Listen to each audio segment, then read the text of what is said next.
네, 여러분 안녕하세요. 뉴스입니다. 윤석열 장모 최은순이 대법원에서 무죄를 확정받았습니다.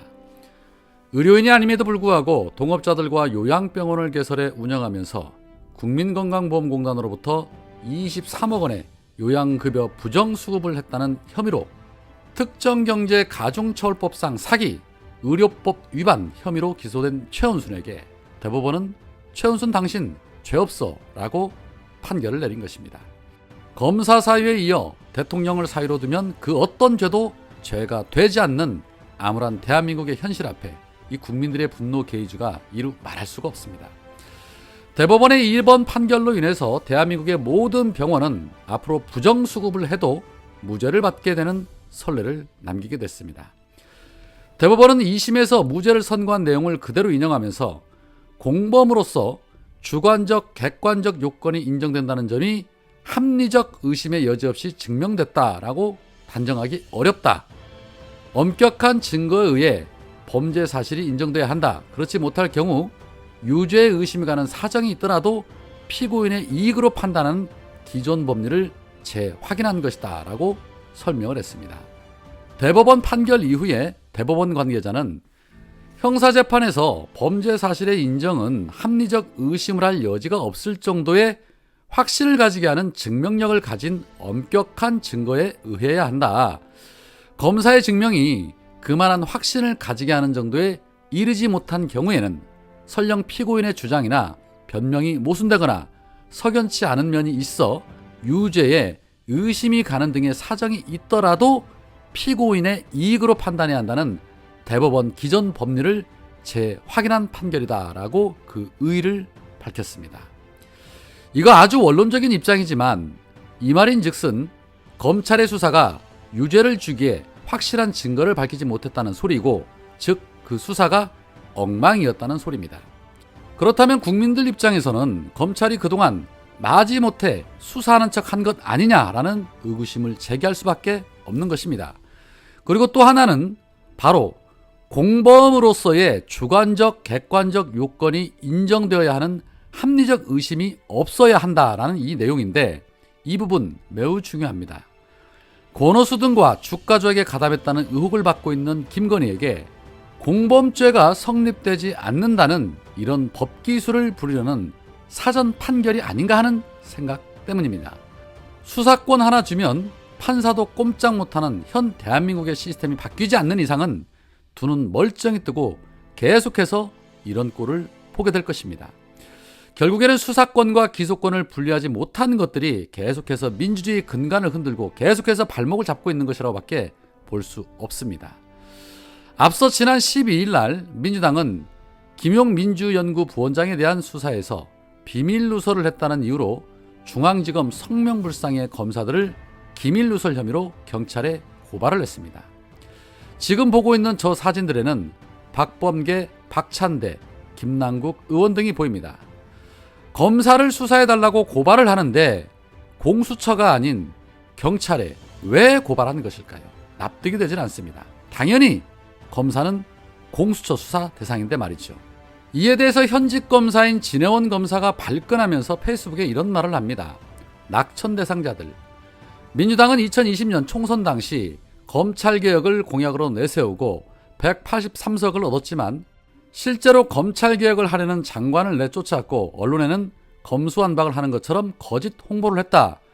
실제로는 공동체주의자이자 민주주의자인 사람들을 검찰이 제거해 줄 수 있도록 검찰이 기소하면 당직을 상실시킬 수 있는 조항, 당헌 80조를 활용하려고 했기 때문이다. 당시 약속을 지켰으면 아래 사진과 같은 쇼맨십을 시행할 필요가 없겠죠. 아래 사진은 피의 사실을 유출하는 이름 모를 검사를 경찰서 민원실에 고발한다는 행사장 앞에서 촬영한 것이다. 민주당은 공수처법을 만들면서 검사의 피의 사실 유출과 공무상 비밀 누설죄에 대해서는 공수처가 수사, 기소하도록 했다. 그런데 검사의 공무상 비밀 누설죄를 무려 경찰서에 고발하고 앉아있네요.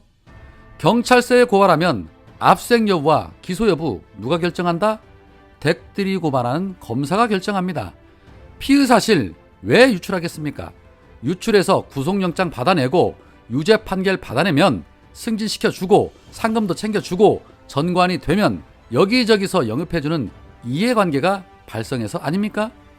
수사와 기소를 분리하면 해결되는데 그걸 안 하는 이유는 자식과 친구와 사촌과 사위와 며느리가 검사여서인가요? 이 사진에 나와있는 사람들 이름은 모르지만 대부분이 경찰서 앞에서 쇼맨십 발휘하면서 국민들을 기만하는 전문가라고 할 수 있습니다. 이렇게 쇼맨십만 하는 사람들 때문에 오늘도 검찰 조사에 시달리다 못해 자살하는 국민들이 나오는 것입니다. 여기 나온 사람들 이름 좀 알려주시면 감사하겠습니다. 추가, 경찰서에 제출하면 각하될 것 알면서도 일부러 사진만 찍는 땡땡땡들입니다 라고 말했습니다. 땡땡땡땡입니다 라는 문구에 진해원 검사의 분노를 느낄 수 있습니다. 그렇습니다. 박범계도 김남국도 법조계 출신들입니다. 몰랐을까요? 아니면 진해원 검사의 말처럼 알고도 쇼를 한 것일까요? 예단이나 속단하기는 조심스럽지만 진정성이 없어 보인다는 것만큼은 사실입니다.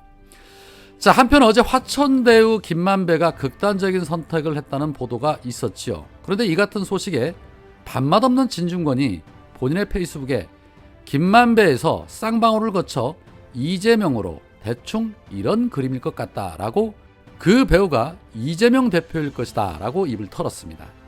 인간이 얼마나 추악해질 수 있는지 너무나도 잘 보여주고 있죠. 기승전 조국을 외치더니 이제는 기승전 이재명을 외치는데 터진 입이라고 막 씨부린다고 다 말이 아니라는 거 알아두시기 바랍니다.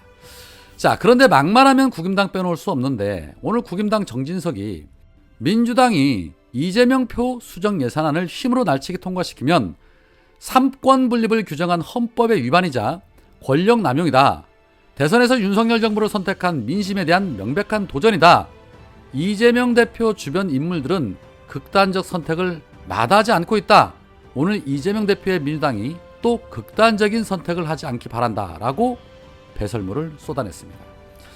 아마도 김만배가 극단적 선택을 한 부분을 염두에 두고 짓거리는 것으로 보여지는데, 그런데 이 김만배의 자금을 추적하면 추적할수록 국임당 것들이 연루되었다는 사실만 확인되고 있죠. 김만배 압박해 받은 100억으로 전 경기지사 동생 빌딩 샀다는 단독 보도가 있었습니다. 이 기레기들 제목만 보면 마치 이재명 대표인 것처럼 착각할 수 있는데, 여기서 말하는 전 경기지사는 국임당 남경필입니다. 그 돈으로 남경필 동생의 건물을 샀다는 얘기입니다. 윤석열 아버지 집을 김만배 누나가 산 것처럼 말이죠. 파헤치면 파헤칠수록 돈의 흐름이 어디로 갔는지 확인만 될 뿐입니다. 오늘은 여기까지입니다. 고맙습니다.